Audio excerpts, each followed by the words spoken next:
Hello दोस्तों, स्वागत है आपका हमारे यूट्यूब चैनल में। हमने 854 से अधिक पद जो निकले उत्तराखंड में उसके लिए क्रैश कोर्स स्टार्ट किया है, जिसमें हमने उत्तराखंड जो 40 नंबर का पूछा जाने वाला है इसके लिए ऑलरेडी क्लासेस स्टार्ट कर दी हैं। कुछ वीडियोस हो भी चुके हैं, कुछ क्लासेस तो आप लिंक डिस्क्रिप्शन में दे दूंगा, वहाँ से आप जाके देख लेना।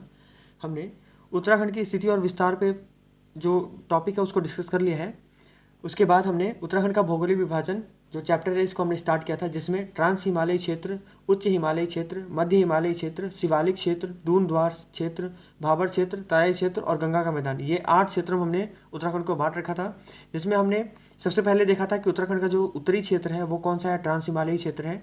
उसके बाद आपका उच्च हिमालयी क्षेत्र है, उसके बाद आपका मध्य हिमालयी क्षेत्र है, और उसके बाद आपका शिवालिक श्रेणियाँ हैं। और शिवालिक श्रेणियों के साथ ही जो शिवालिक श्रेणी है और जो लघु हिमालयी क्षेत्र हैं, इनमें इनके बीच में आपका कौन सा पाया जाता है, दून और द्वार, ये मैंने समझा दिया था आपको।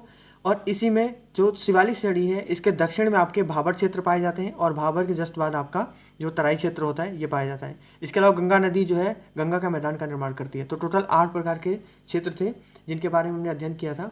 तो पहला हमने ट्रांस हिमालय के बारे में अध्ययन कर लिया है, नोट्स भी बना लिया है। तो अगर आपने वीडियो नहीं देखा है तो लिंक दे दूंगा, वहाँ से जाके आप देख लेना और नोट्स भी प्रॉपर बनाना। तो ट्रांस हिमालय हमारा हो गया है और उच्च हिमालय हो गया है। आज हमारा जो स्टार्ट होगा वो होगा मध्य हिमालयी क्षेत्र। तो इसके बारे में जो भी चीज़ें हैं आप नोट्स पेपर पेन लेके बैठो और नोट्स भी साथ में बनाते रहो, ठीक है। और उसके बाद हमारा शिवालिक श्रेणी स्टार्ट होगा, ठीक है। तो आप नोट्स वगैरह बनाने के लिए पेन पेपर लेके बैठ जाओ। स्टार्ट करते हैं। लघु या मध्य हिमालयी क्षेत्र, इसका जो विस्तार है वो शिवालिक श्रेणियों के उत्तर में है, अभी हमने देखा था डायग्राम में, और बृहद हिमालय के दक्षिण में है, ठीक है। इसका जो विस्तार है 9 जिलों में है। वो जिले कौन कौन से हैं, चंपावत, ये जो पूर्वी छोर से स्टार्ट कर रहे हैं हम इधर से, ठीक है। यानी इसका जो पूर्वी क्षेत्र, अगर ये हमारा हिमालय है तो इसका पूर्वी क्षेत्र जो है चंपावत में है। और उसके बाद नैनीताल, अल्मोड़ा, चमोली, पौड़ी गढ़वाल, रुद्रप्रयाग, टिहरी गढ़वाल और आपका उत्तरकाशी, इसके अलावा देहरादून। तो देहरादून में कौन सा है, पश्चिमी छोर है, ठीक है। इसकी चौड़ाई की बात करें तो 70 से 100 किलोमीटर इसकी चौड़ाई है, और ऊंचाई की बात करें तो 1200 से 4500 मीटर इसकी ऊंचाई है। इसमें प्रमुख श्रेणियों की बात करें अगर हम कि कौन कौन सी श्रेणियां हैं, तो इनके कुछ प्रमुख श्रेणियों के नाम है वो आप लिख लो, ठीक है। और याद भी रखना, देववन, नाग टिब्बा, रीवा, मसूरी, झंडाधार, मूसा का कोठा, लोखंडी टिब्बा, सुरकंडा, मद्रांचल, लाल टिब्बा, दूधातोली, विंसर, द्रोणागिरी और रानीखेत आदि जो है इनकी प्रमुख श्रेणियां हैं जो लघु या मध्य हिमालय क्षेत्र में आते हैं। इसके अलावा बात करें कि जो श्रेणियां हैं उस पर क्या होता है, हिमाच्छादन हमेशा रहता है, ठीक है, आंशिक रूप से, इसलिए इसको हिमांचल या फिर हिम का आंचल कहा जाता है। इस लघु हिमालयी क्षेत्र की अगर विशेषता की बात करें तो यहाँ पर जीवाश्म नहीं पाए जाते हैं, ठीक है। और इसका जो निर्माण है वो वलित एवं कायांतरित चट्टानों द्वारा हुआ है। अगर इसकी निर्माण काल की बात करें तो ये प्री कैम्ब्रियन और पैलियोजोइक काल में इसका निर्माण हुआ है। इसके संगठन की बात करें कि इसमें क्या क्या क्या चीज़ें पाई जाती हैं, तो क्वार्ट्ज, नीस, ग्रेनाइट, स्लेट और चूना पत्थर आदि चीज़ें इसमें पाई जाती हैं। खनिज प्राप्ति की बात करें तो यहाँ पर कुछ खनिज भी प्राप्त होते हैं, जैसे तांबा, ये अल्मोड़ा और पौड़ी क्षेत्र में पाया जाता है। एस्बेस्टस, ये पौड़ी गढ़वाल क्षेत्र में पाया जाता है। ग्रेफाइट, पौड़ी गढ़वाल और अल्मोड़ा, इसके साथ ही जिप्सम और मैग्नेसाइट आदि भी पाया जाता है, ठीक है। इसकी बात करें लघु हिमालयी क्षेत्र की, तो इसकी जो दक्षिणी ढाल है ना वो काफ़ी तेज होती है, और उत्तरी ढाल काफ़ी मंद और वन से ढके हुए होते हैं। इस तरीके का होता है, ये वाला ढाल काफ़ी तेज होता है, और ये वाला जो ढाल है ये काफ़ी स्लो होता है, इस तरीके से। तो यहाँ वाले क्षेत्र में बहुत ज़्यादा वन नहीं पाए जाएंगे, क्योंकि जो ढाल है वो काफ़ी तीखा है, और यहाँ वाला जो है यहाँ पर वन पाए जाएंगे, ठीक है। नेक्स्ट बात करें हम इसमें, तो कुमाऊं क्षेत्र के जो दक्षिणी ढाल है इस पर अनेक ताल पाए जाते हैं। जो कुमाऊं क्षेत्र का दक्षिणी ढाल है उस पर क्या पाए जाते हैं, काफ़ी ताल और झील पाए जाते हैं। इसमें कुछ उदाहरण है, जैसे नैनीताल, नौकुचिया ताल, सात ताल, पूना ताल, खुरपा ताल, सूखा ताल, सरिया ताल और भीमताल आदि इनमें प्रमुख हैं। इस पर शीतोष्ण कटिबंध सदाबहार कोणधारी वन पाए जाते हैं। इसमें कुछ प्रमुख वृक्ष हैं जिनके नाम आपको याद होने चाहिए, जैसे बांज, खरसो, चीड़, फर, देवदार, साल और सरो आदि जो है प्रमुख वृक्ष होते हैं। पर्वत श्रेणियों की जो ढाल होती हैं उस पर घास के मैदान पाए जाते हैं, और ये जो घास के मैदान पाए जाते हैं इसको कुल्लू में थच, कश्मीर में मर्ग जैसे गुलमर्ग, सोनमर्ग और टनमर्ग आपने सुना होगा, और उत्तराखंड में बुग्याल या प्यार कहा जाता है।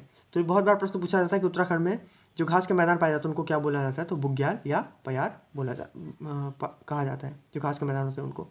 इसके अलावा बात करें तो ये जो बुग्याल या प्यार है तो यहाँ पर पशु चारक अपने पशुओं को ला के चराते हैं बहुत ज़्यादा, तो उसको क्या बोला जाता है, इसलिए उसको बोला जाता है पशु चारकों का स्वर्ग बोला जाता है।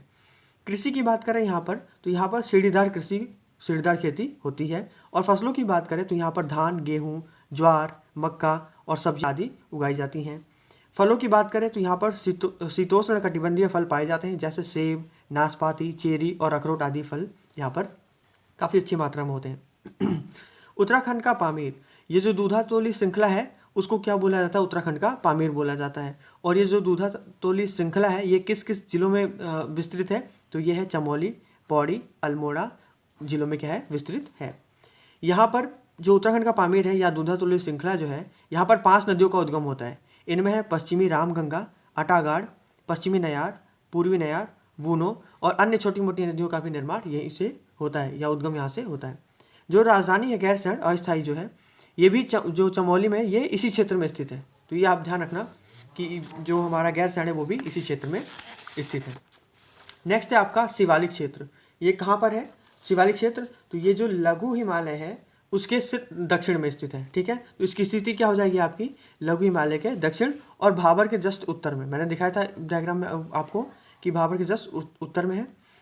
इसके अन्य नामों की बात करें तो इसको बाह्य हिमालय भी बोला जाता है और हिमालय का पाद, और इसका जो प्राचीन नाम है वो मैनाक पर्वत है। ठीक है, आप याद रखना कि मैनाक पर्वत किसका प्राचीन नाम है, तो वो है शिवालिक क्षेत्र का जो है नाम मैनाक पर्वत है। चौड़ाई की बात करें तो 10 से 20 किलोमीटर इसकी चौड़ाई है और कहीं कहीं पर 50 किलोमीटर भी है। अगर प्रश्न पूछा जाए तो आप 10 से 20 किलोमीटर आंसर लगाओगे। नेक्स्ट बात करें इसकी ऊंचाई की, तो 700 मीटर से लेकर के 1200 मीटर तक इसकी ऊंचाई है। शिवालिक श्रेणियों की विशेषता की बात करें तो हिमालय का सबसे नवीन भाग है ये ध्यान रखना आपकी नवीन भाग है, इसका निर्माण अभी भी हो रहा है। निर्माण काल की बात करें तो मध्य मायोसीन से निम्न प्लाइस्टोसीन इसका काल है और इसमें जीवाश्म उपस्थित होता है। तो ये बिल्कुल आप याद रखना कि जीवाश्म किसमें पाया जाता है, तो आपके शिवालिक श्रेणियों में जीवाश्म पाया जाता है। संगठन की बात करें तो कंकड़, बालू, संपीड़ात्मक चट्टानों की परतें इसमें पाई जाती हैं। वनस्पतियों की बात करें तो यहाँ पर जंगल बहुत अधिक पाया जाता है और निचले भागों में शीशम, सेमल, आंवला, बांस, साल और सागौन के वृक्ष पाए जाते हैं। इसके अलावा ऊंचाई वाले क्षेत्रों में शीशम, बुरांस, साल, चीड़, देवदार, बेंत और बांस आदि के वृक्ष पाए जाते हैं। इस क्षेत्र में लकड़ी उद्योग का विकास अधिक हुआ है। यहाँ पर क्यों हुआ है, क्योंकि यहाँ पर बहुत ज़्यादा लकड़ियाँ, पेड़ पौधे बहुत ज़्यादा पाए जाते हैं जिनमें लकड़ियाँ होती हैं, तो इसमें लकड़ी उद्योग काफ़ी यहाँ पर इन क्षेत्रों में बहुत ज़्यादा विकास हुआ है। जलवायु की बात करें तो अपेक्षाकृत यहाँ पर गर्म और आर्द्र जलवायु होती है। ग्रीष्मकालीन तापमान जो है 29.4 डिग्री से 32.80 डिग्री सेंटीग्रेड तक होता है। शीतकालीन तापमान की बात करें तो 4.40 से लेकर के 7.20 डिग्री सेंटीग्रेड तक यहाँ का तापमान होता है। वर्षा की बात करें तो ग्रीष्मकाल में काफ़ी ज़्यादा वर्षा होती है। ऐसा क्यों, क्योंकि मानसून जैसे ही आता है सबसे पहले इन्हीं से टकराता है। जैसे मान लेते हैं कि ये वाला महान हिमालय है, इसके बाद आपका लघु हिमालय और उसके बाद आपकी शिवालिक श्रेणियाँ। तो ये जो शिवालिक श्रेणियाँ जब मानसून आता है बादल, तो सबसे पहले इन्हीं से टकराता है और इसकी वजह से यहाँ पर बहुत ज़्यादा वर्षा होती है। ठीक है, तो यहाँ पर क्या होता है, बहुत ज़्यादा वर्षा होती है। खनिज संसाधनों की बात करें तो खनिज की दृष्टि से यह क्षेत्र बहुत महत्वपूर्ण है, क्योंकि यहाँ पर डोलामाइट चट्टानें पाई जाती हैं और ये देहरादून के मंदारस, बाड़कोट तथा ऋषिकेश क्षेत्र में भी पाया जाता है। और जो डोलामाइट है इसका उपयोग जो है सीमेंट बनाने में किया जाता है। अन्य खनिज की बात करें तो बालू, संगमरमर, जिप्सम और फॉस्फेटिक सेल आदि भी चीज़ें पाई जाती हैं। तो अभी तक हमने उत्तराखंड का जो भौगोलिक विभाजन था उसमें ट्रांस हिमालयी क्षेत्र, उच्च हिमालयी क्षेत्र, मध्य हिमालयी क्षेत्र और शिवालिक क्षेत्र कर लिया है। बाकी बचा अब दून द्वार क्षेत्र, भाबर क्षेत्र, तराई क्षेत्र और गंगा का मैदानी क्षेत्र। तो ये जो 4 बच गए इसको हम नेक्स्ट वीडियो में पूरा एक साथ कवर कर लेंगे। ठीक है, तो नोट्स आप साथ साथ बनाते रहो और देखो एग्ज़ाम बहुत ज़्यादा टाइम नहीं है आपके पास, तो तैयारी आप अच्छे से करते रहो, नोट्स बनाते रहो प्रॉपर तरीके से। और जो एग्ज़ाम होगा मई में एक्सपेक्टेड बताया जा रहा है, तो मई से पहले पूरा सिलेबस कंप्लीट हो जाएगा। आप तैयारी करते रहो, नोट्स बनाते रहो। ठीक है, आपको लग रहा होगा वीडियो बहुत छोटे हैं, लेकिन ये वीडियो अगर पढ़ाने वाला खींचना चाहे तो उसको आधे घंटे तक भी खींच सकता है। लेकिन अब मैं क्या कर रहा हूँ कि आपको नोट्स वगैरह भी दे रहा हूँ और थोड़ा स्पीड में पढ़ाने की कोशिश कर रहा हूँ ताकि आप नोट्स वगैरह बनाते रहो। तो वीडियो अगर फास्ट हो रहा हो तो एक बार आप वीडियो को सुन लिया करो, देख लिया करो और उसके बाद दोबारा प्ले करके फिर आप नोट्स बना लो। थोड़ा सा वीडियो को बीच बीच में रोक के या फिर स्क्रीनशॉट वगैरह लेकर के फिर आप नोट्स बना लिया करो और नोट्स खुद से ही बनाओ। ठीक है, ऐसा नहीं है कि बस आप वीडियो को देख ले रहे हो और हो गया, नहीं, आप नोट्स बनाओ और भरोसा रखो कि मैं पूरा कोर्स करवाऊंगा। ऐसा नहीं है कि 1-2 चैप्टर कराने के बाद आपको वीडियो बनानी बंद हो जाएगी, ऐसा नहीं है।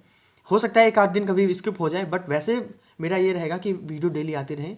तो आप नोट्स वगैरह बनाते रहो अच्छे से। कुछ पॉइंट्स अगर आपको लग रहा होगा जैसे आपने कहीं और पढ़ रखा है, यहाँ पर कवर नहीं हुआ है, तो इसके बाद चैप्टर फिनिश होने के बाद, खत्म होने के बाद मैं आपको MCQ सीरीज़ कराऊंगा, तो उसमें वो चीज़ें कवर हो जाएंगी। ठीक है, छूटेगा कुछ भी नहीं, आपका सिलेबस के अकॉर्डिंग कुछ भी नहीं छूटेगा। तो आप बेफिक्र होकर के पढ़ते रहें और नोट्स वगैरह बनाते रहें। ठीक है, तो थोड़ा सा सपोर्ट भी कर दो आप इसी के साथ, चैनल को थोड़ा शेयर कर दो बच्चों